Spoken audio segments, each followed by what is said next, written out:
Maswera sei muri yeZimbabwe. Tinokuchingamidzai zvekare kune chimwe chirongwa pano paZim Facebook Secrets and Confessions. Tadzoka zvekare nemamwe messages. Kuri sei kwose kwamungava muri kumativi mana enyika. Pane message iyo yandakatumidzirwa ichibva kuna vahanzvadzi vedu, our new follower. Message yavakanditumidzira yakamira sekudai so: hanzi makadi zvenyu mukoma, ndinokumbirawo kuti muge muchindiposterawo nyaya yangu makavika chitupa changu. Ininiwo ndiri mudzimai mukoma ende ndiri kuraramawo ndiri kumhiri kwemakungwa. Ndauya pano ndini secret yangu iyo yandiinayo, plus ndikudawo help kubva kune vedare renyu.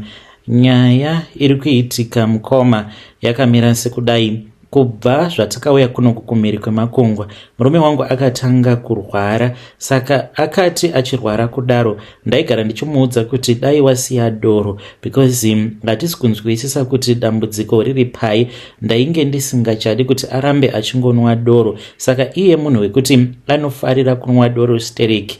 Kubva tichiri kuSouth Africa, patainge tiri kuSouth Africa it was even worse, but tava kuno kumukoma aitiwo pano nepapo, but anonwa maheavy one, anonwa mawhisky uye zvekare nemavodkas. Saka ainge asingadi kuti tinge tichienda kucheck up. Akazoti nerimwe zuva akamuka achiti ainge achinzwa mumabvi make achita sekunge anobayiwa. Ndakamumanikidza ndikati tava kutoenda kuchipatara, even though ainge asingadi kuti tinge tichienda kuchipatara. Taenda kuchipatara, akaitwa matest. Nyaya yavapo mukoma ari kunzi iye ane kidney disease and it is progressing really fast. Hanzi they got damaged because munhu wekuti aigara ari dehydrated, sezvo achinwa doro. Patainge tiri kuSouth Africa zvainge zviri nani because ainge asinganwi vana vodka. Kubva zvatakazouya kunoku ainge ava kunwa marussian vodkas because zvikwanisiro zvavapo. Nyaya yazondiunza pano mukoma, ndiri kuona sekunge mutoro wacho wava kuda kuzondiremera ini. Kana kuri kunzi munhu uyu ndikati anga achidzokera hake kuZimbabwe, kana adzokerawo kuZimbabwe akafawo afa, ininiwo kunoku ndosara ndichishanda because handichakwanisi kuti ndinge ndichienda kubasa each and every day.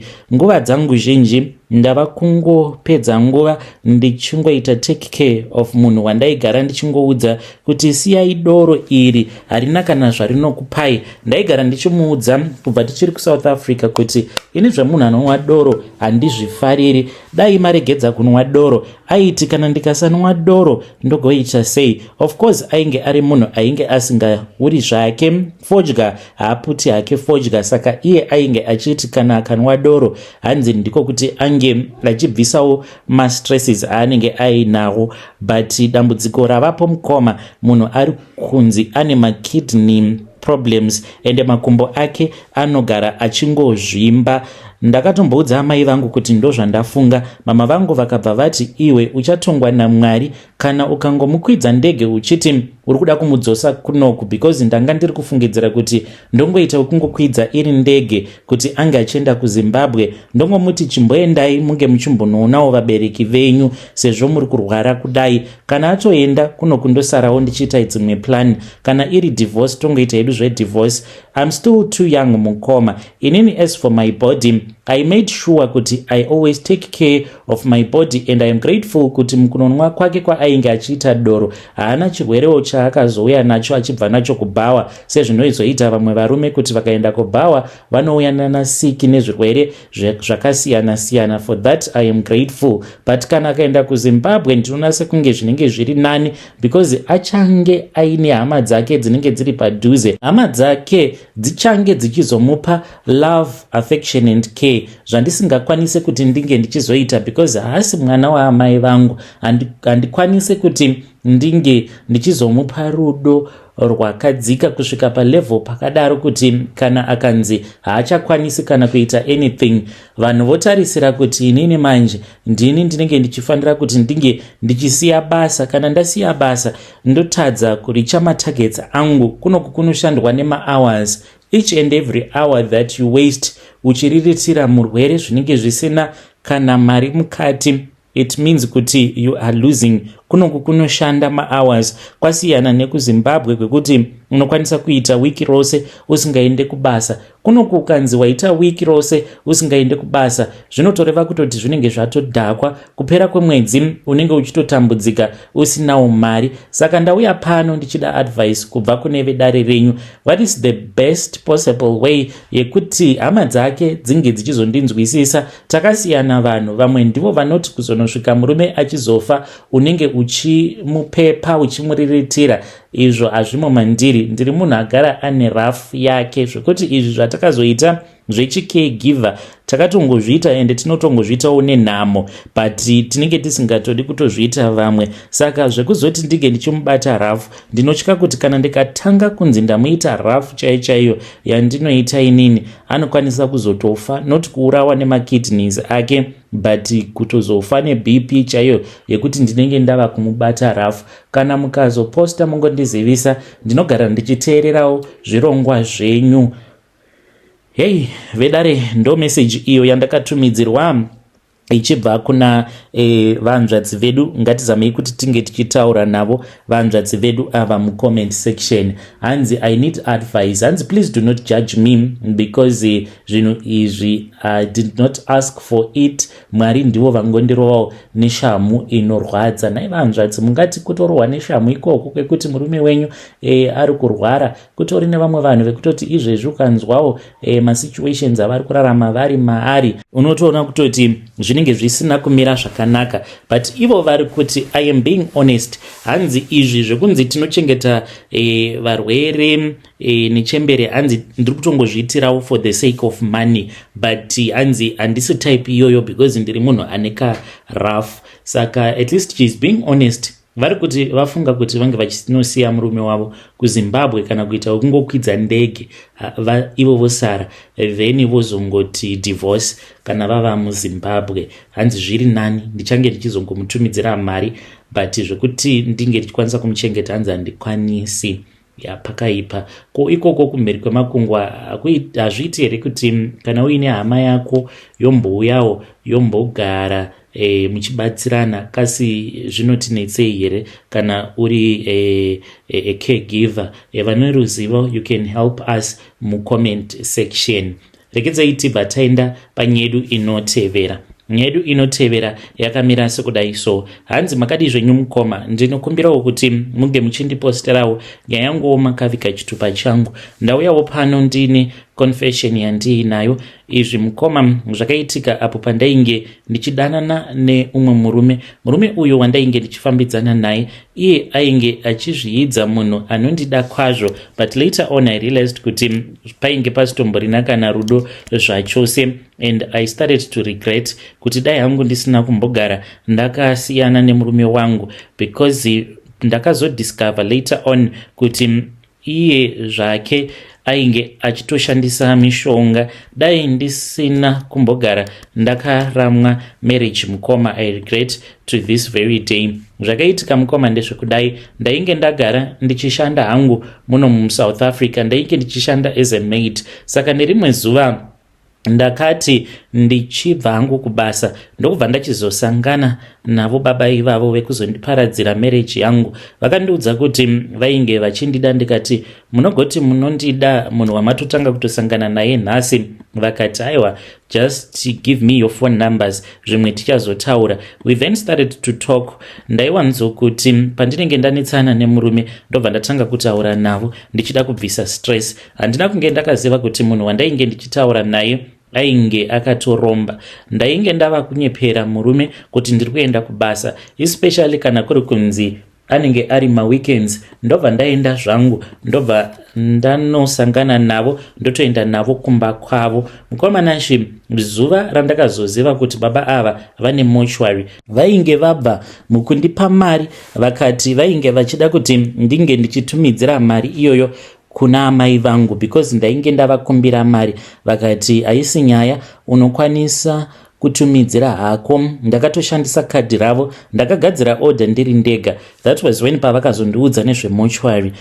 Ndakati baba ava vanombonyatsokuita nezvei because he was all over the place vachingoita mabhindauko akasiyana-siyana. So takazoenda kumochwari. He convinced me, but I think kuti vakandishandisira mishonga. Taenda kumochwari mukoma. He convinced me kuti ndinge ndichizorara navo pazvimatables zviya zvekuti kana kuri kunzi munhu anenge afa paya pavanoprepare bhodhi yemunhu anenge ashayika, ndipo patakaitira bonde takatokwira tikatorarapo. Ivo ndivo vainge vakarara pasi, ndakarara pamusoro pavo. Ndainge ndisina kana fee yezvose zvatainge tichiita kuti kusaka tiri kutoita bonde mumochwari mekutoti mune zvitunha zvevanhu. Kubva ipapo mukoma ndainge ndava kungogara ndichingorota hope dzinotyisa. Ndaiwanzokurota ndiri kumakuva kana kuti ndairota ndichigezesa zvitunha. Ndaiti zviya kana kuri kunzi ndikamuka pakati peusiku ndaitoona munhu achitobuda mumba mandinenge ndakarara nemurume wangu, asi munhu uyu mukoma ndaingoona sort of like chimumvuri, munhu obva atonyangarika. Ndainge ndava kungogara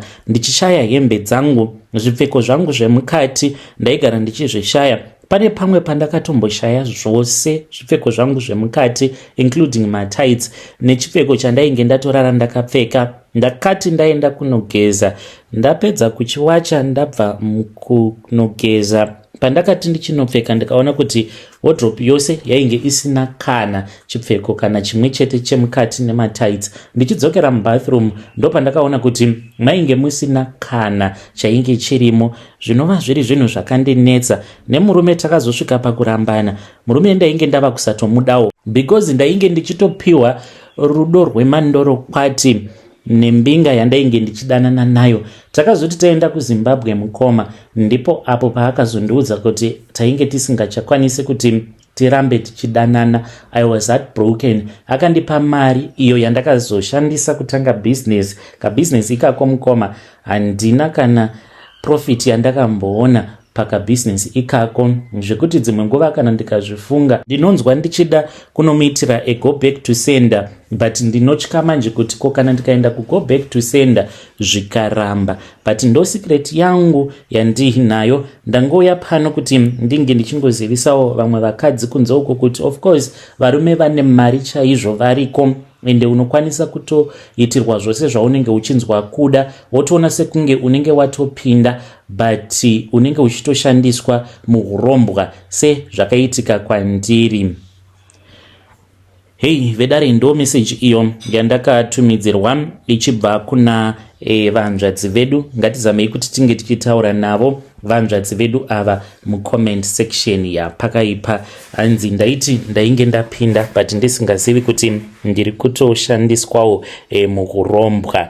Regedzai tibva taenda panyedu inotevera. Nyedu inotevera yakamira sekudai so. Hanzi makadi zvenyu mukoma, ndinokumbirawo kuti munge muchindiposterawo nyaya yangu makaviga chitupa changu. Ndauyawo pano ndine nyaya yangu iyo yandiinayo. Zvinhu izvi zvakaitika pandainge ndichimboshanda samakanika kune rimwe garaji. Muridzi wacho ainge aine mabhazi. Kana ari semazita ndinotya hangu kuzotaura mazita emabhazi, uye zvekare ndichaedzawo kuti ndige ndichichinja madetails munyaya yangu. Pari zvino ndigere hangu kuno kukukwekwe, but izvi zvakaitika apo pandainge ndichiri kugara nekushanda kuHarare. Saka ndakabva kumusha kwedu originally ndinobva kuMhondoro. Pane zvakazoitika zvakazokonzeresa kuti ndisazodzokera kumusha kwedu kwatakakurira kuMhondoro, because mudzinza medu mainge muine vanhu vainge vachinyanyisa kubata mishonga. Izvo zvakazonokonzeresa kuti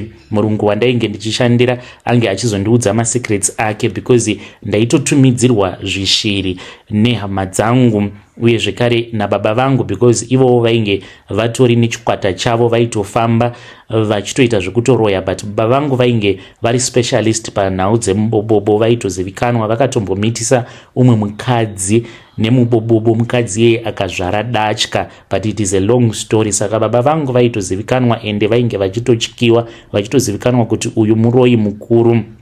Saka ndakazobva kumusha ndikabva ndachizouya muHarare ndikabva ndachizotanga kushanda. Ndakatanga ndichashandira mumwe murume uyu mukoma iye ainge aine kagaraji kake aitawo zvekungogadzirawo motikari but ari madiesel cars. Ndokubva ndachizodzingwa basa mushure mekunge ndatanga kudanana neumwewo musikana ainge achindipfuurirawo kuti ndige ndichirovawo mahustles angu pabasa. Saka ndaipotawo ndichiba zvipanera nemapatsi ndichinotengesa. Ndokubva ndachizobatwa ndakazowana basa pagaraji ndikatanga kushandapo. Vainge vachindiziva kuti I am a hard worker. Ndichishandapo mukoma ndaiti kana tikapiwa mari dzedu dzepay, mari iyoyo mukoma ndaishaya kuziva kuti ndaitei nayo uye zvekare yaikwanisa kungonyangarika. Zuva iro randakazobetserwa nemurungu wangu akati achida kunondipa mari, akangondigamuchidza mari, akatanga andipa $50. Pandakangonoti ndichingonogamuchira 50 achiri kuverenga imwe mari yaainge achida kundipa, ndokubva ndatoti ko 50 yandanga ndakabata handichaioni boss. Saka akamboti zvimwe kuda uri kunyepa, but akatoona kutoti ndainge ndichitoreva chokwadi. Ndikamuudza kuti zviya zvandaigara ndichingotaura kuti ndinokwanisa kutoti kana ndakabata mari iyoyo inotongonyangarika. Saka akazondinzwira tsitsi ndokubva achizotanga kundiudzawo masecrets ake ose. Akandiudzawo kuti iye asati atangawo kuita zvemabhazi akatombotangawo ari driver, ainge achifamba nerimwe bhazi rainge richinzi White Horse. Saka akazoti aunganidza zvimari akatenga kombi, ndokubva achizotanga kuita zvemakombi. But anoti akazononzwirwawo godo nehama dzake dzikabva dzachizoda kumubrotsa mukuzofamba kwainge kuchiita mukadzi wacho akabva achizoudzwa kuti vainge vakatotewa kuti as long as vachiita zvemakombi vainge vachazova varombo vekupedzisira. Aifanira kuti anga achidzokera kwamatonzi kuti ainge achienda kunodriva mabhazi ikoko. Saka sezvo iye ainge atovanika business, ainge asingachadi kuramba achiita zvekudriva makombi, ndipo paakabva achizoenda kun'anga in secret. Anoti akaenda kun'anga imwe yekuChipinge, aendako akabva achizopiwa mushonga, akapiwa dumwa iro raainge achinzi pose paanenge achidriva aifanira kuti ange achizofamba akasungirira dumwa iroro pasikarudzi yake. Ainge aine shinda tsvuku iyo yaainge akapiwa. Shinda iyi ainge akanzi ndiyo yaanoshandisa pakunosungirira dumwa iroro pasikarudzi yake, obva achizotanga kudriva kuitira kuti asazosangana nematambudziko. Akati iye paainge achifamba kombi yake yaisamiswa nemapurisa uye yainge isingapere fuel. Hanzi aikwanisa kudriva kubva kana muHarare kunobuda kana mumasvingo asina kana kumbodira kana dhiziri, aine kana 2 liters chete yaanenge adira ozodira ava kudzoka. Saka kombi yake yainge ichifambiswa nezvinhu zvake izvo zvaainge akapiwa kuChipinge. Akabva achizoti ainge achida kundibetsera. Saka mukoma ndakazonoona maburi because nerimwe zuva akandifonera akati ngatisanganei kugaraji. Takabva tachizoenda kugaraji mukoma, ndipo apo pandakaona Chidhoma for the first time. Ndakaona kamwe kadhara kainge kari kapfupi. Kadhara aka kainge kakapfeka rainge rakaita kunge zigemenzi rered. Ndizivi kuti ndingati kainge kakabata mbiya here kana kuti chainge chiri chii, but rainge rakaita kunge zidish, mainge makazara neropa. Asi ipapo handina kunge ndakaziva kuti rainge riri ropa. Ndakazotoudzwa nemurungu wandainge ndichishandira kuti rainge riri ropa. Ndikati iropa rei? Akandiudza kuti bhazi, pane rimwe bhazi iro rainge raenda kuGokwe rabva kuMbare rainge raita accident usiku ihwohwo. Saka chikwambo chainge chatoenda chikatonokolekta ropa iri mukoma nashi. Guess kuti rakazodirwa pai. Ropa iri rakaenda rikanodirwa paoffice chair muoffice make, uye zvekare nerimwe bhazi ainge aine rimwe chicken bus iro rekutanga raakatanga kutenga asati atanga kufamba marutsu eBeitbridge Harare, uye zvekare nekuenda kuGokwe nekuti ndiko kwainge kuri kwavo kwaainge achibva. Saka takazopinda muoffice make tikaona kuti cheya yainge yakatsvuka neropa. Akandiudza kuti Chidhoma chake chainge chatodira ropa iroro pacheya uye zvekare nemubhazi takazoenda mubhazi ndainge ndakamubatira rimwe jira, ndokusaka ainge andifonera kuti tinge tichisangana kugaraji, nekuti paanenge oita mhiko idzodzo aifanira kuti ange achizobatirwa machira ake nemutorwa iye pachezvake anenge asingatendedzwe kuti ange achimabata. Saka pose apo bhazi parinenge raita accident aitotsvaka mutorwa uyo waainge achikwanisa kuzovimba naye, then mhiko dzobva dzachizotoitwa. Takaenda mubhazi ndikanobhedhenura machira aitogaramo mubhazi imomo, but masikati dzimwe nguva taitoti kana tiri palunch taitopindamo mubhazi imomo totorara, mainge musina kana chinhu. Iri bhazi rainge richifamba raitova neinjini wainge utori munzwa weinjini, asi rainge risingachafambi because rainge richinzi rinofanira kungogarapo pagaraji sezvo rainge riri iro raainge akatanga naro. Saka mubhazi umu mukoma mainge makazara ropa everywhere, pamasiti painge pakadirwa ropa. Akandiudza kuti iropa revanhu vainge vabva mukufa muaccident. Ainge akandiudza kuti ainge achida kuenda neni kuChipinge. Ndakazoti ndadzokera kumba ndikabva ndachizogara pasi nemudzimai wangu because everything chaitika kwandiri mukadzi wangu ndainge ndichimuudza, ende ndinoda kutenda Mwari kuti vakandipa mukadzi anokwanisa kuona zvekumberi, because ndakati ndagara naye pasi ndikamuudza kuti ndo zvandainge ndaudzwa nemurungu wangu, akanditi no, hazviite, siyanai nazvo, nebasa racho chitoregedzai. Ndikati saka ndichaita sei, tichazoita sei, tichararama sei? Akati God will provide for us. Ndainge ndiine girlfriend yangu ndainge ndiinayo, ndakazoti ndaenda kumba kwake after ndabva mukuudza mukadzi wangu, saka ndainge ndichidawo kungonzwa opinion yake. Akabva anditi uri kutononoka, uri kutozvinonokera. Kana ukationa murungu wako atokuudza masecrets ake ose, iwe unotofanira kutoti unge uchitoitawo nekutokasika kutoratidza kutoti unotoda, otherwise uchafa uri murombo. Neniwo ndinodawo murume ane mari. Tarisa uone kuti izvezvizvi dzimwe nguva kana ndikakukumbira mari unenge usina mari. Saka dai waita waenda kuChipinge taona kuti tinokwanisawo kubudirira here muupenyu. Ende ndakati ndakamutarisa ndikabva ndaona kuti mukadzi uyu iye aripo pakungoda mari kubva kwandiri. She does not care kuti ndichazourayisa hama dzangu kana kuti chichazoitika. Ndakazosiya basa. After ndabva mukusiya basa mukoma, pane umwe mukomana uyo watainge tichishanda naye pagaraji ipapo, ainge achiri mutsva zvake pagaraji apa. Guess what happened kwaari mukoma? Akazotsikwa musoro nebhazi. Riya bhazi iro rainge richinzi rainge risingafambi rakangofamba riri rega zvekungokunguruka. Apa ainge akarara zvake akatotsikwa musoro nevhiri rekumberi. Zvinhu zvakadaro naye mukoma, is it even possible kuti bhazi risingafambi rinongogara pagaraji rongonzi ratokunguruka rototsika munhu musoro? Ndo zvakaitika, but ndoda kutenda Mwari kuti handina kuzobata mishonga yakaipa semishonga yainge yakabatwa nemurungu wandainge ndakamboshandira. Murume iyeye ainge ava neimwe mari yainge ichityisa. Hey vedare, ndo message iyo yandakatumidzirwa ichibva kuna mukoma vedu. Ngatizamei kuti tinge tichitaura navo mukoma ava mucomment section. Hanzi I want to thank God kuti mudzimai wangu wandakawana akakwanisa kuona zvekumberi, kuti kunyangwe vakaendeswa kuChipinge vakanopiwa zvavapiwa, but in the future ropa richazodiwa, ende zvimwe kuda vana vedu vanokwanisa kuzonzi ndivo sacrifice. Hanzi akaramba, but girlfriend hanzi yakatotsamwa ikatoti sei usiri kuda kuenda kunoromba. Pakaipa. So it means kuti girlfriend inokwanisa kutokupfuurira kuti unge uchiparadza mhuri yako nekuda kwemari.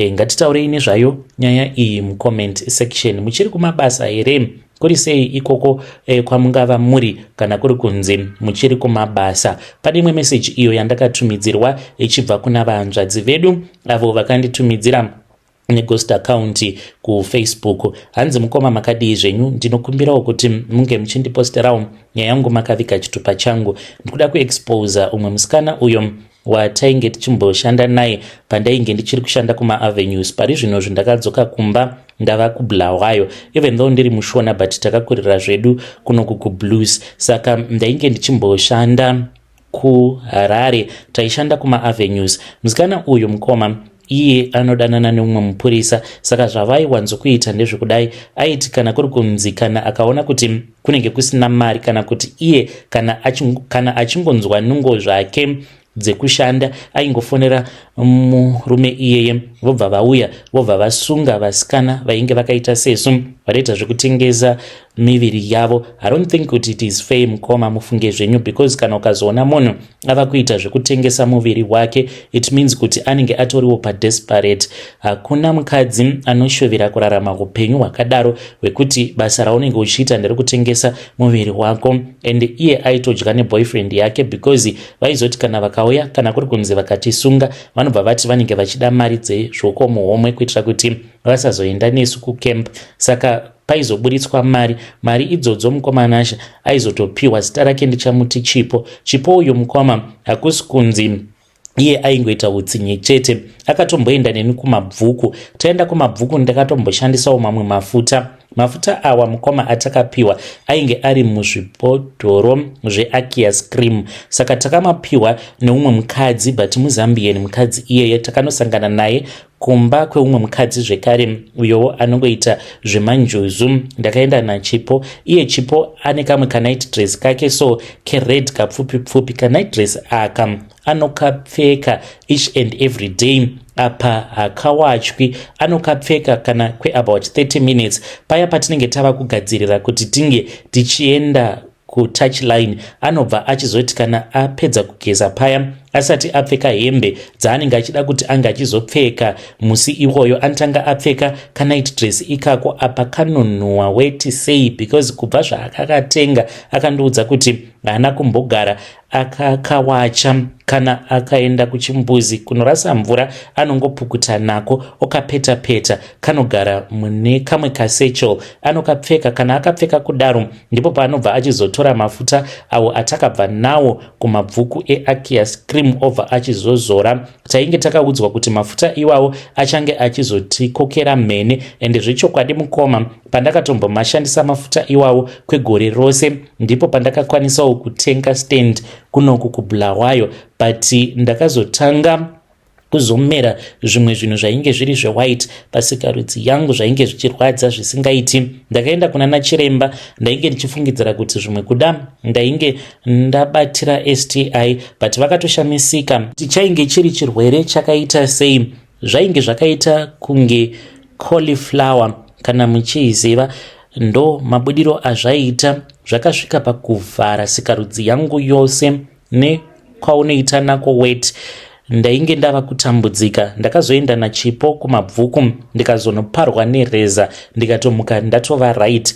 Mafuta acho akazoti apera akati kwandiri ngatidzokerei kumabvuku tinopiwa mamwe. Ndikaramba. Akandiudza kuti naiyewo ndozvinopota zvichiitika paari, anopota achimera zvinyama izvozvo zvinenge zviri zvewhite kana kuri kunzi zvinenge zvamera saizvozvo anozoenda obva achizonoparwa. Ndikati izvi handingambofi ndakazvigona. Enda hako uri wega. Saka ndo zvaanoita. Mhene anobata dzimwe mhene but mari yacho unoidya nemuseredzero. Ndakamboshanda kumaAvenues kwenguva yakareba mukoma. Pari zvinozvi ndakaramwa ndakadzoka kunoko. Of course ndinopota hangu ndichienda kutouchline because ndiro basa rega iro randinoziva ende randinogona. Hey vedare ndo message iyo yandakatumidzirwa ichibva kuna vanzvadzi vedu. Ngatizamei kuti tinge tichitaura navo vanzvadzi vedu ava mucomment section. Hanzi ndiro rega basa iro ravanoziva uye zvekare ndiro rega basa ravanogona iroro. Yo Chipo wekumaAvenues. Pakaipa.